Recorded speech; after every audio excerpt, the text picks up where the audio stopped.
This game is just as important as our previous game. I think Panama is probably the most important rival in this group stage, and we're halfway there after the first result at BMO.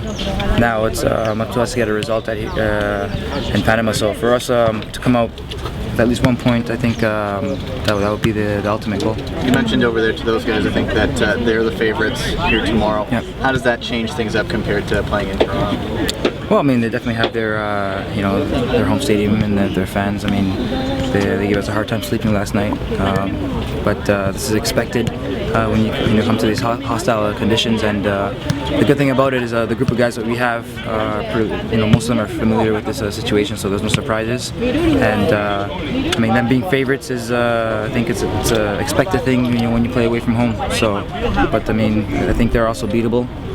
With the type of guys that we have on the team, and especially with the last couple of games that we've been playing, I think the confidence is continue to build up. You mentioned the other day that the game in Toronto was probably the biggest one of your career. Where does this one right now?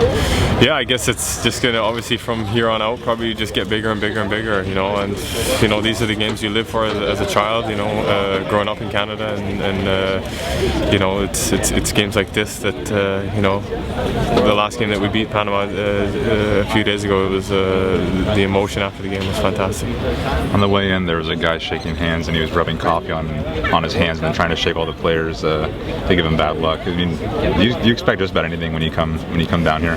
Yeah, I mean, these guys, the people are passionate about their football here, and it's in one way it's good to see and stuff like that, but maybe they overdo it a little bit. But I think tomorrow you're going to see an amazing atmosphere here, and if the game, I thought the game in Canada was clean. There wasn't any dirty fouls, or I don't think anyone was trying to lay on the ground too much. I hope it's more the same, and I hope it's just a good battle. The organisation is doing everything just to keep our minds in the game.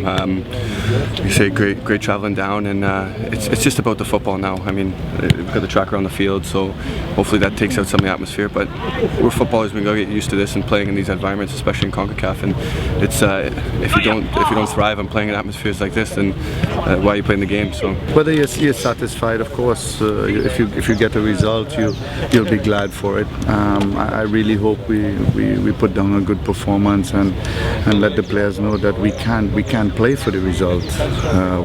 If we win, so be it. If we get a tie, then it's sort of the nature of playing away from home.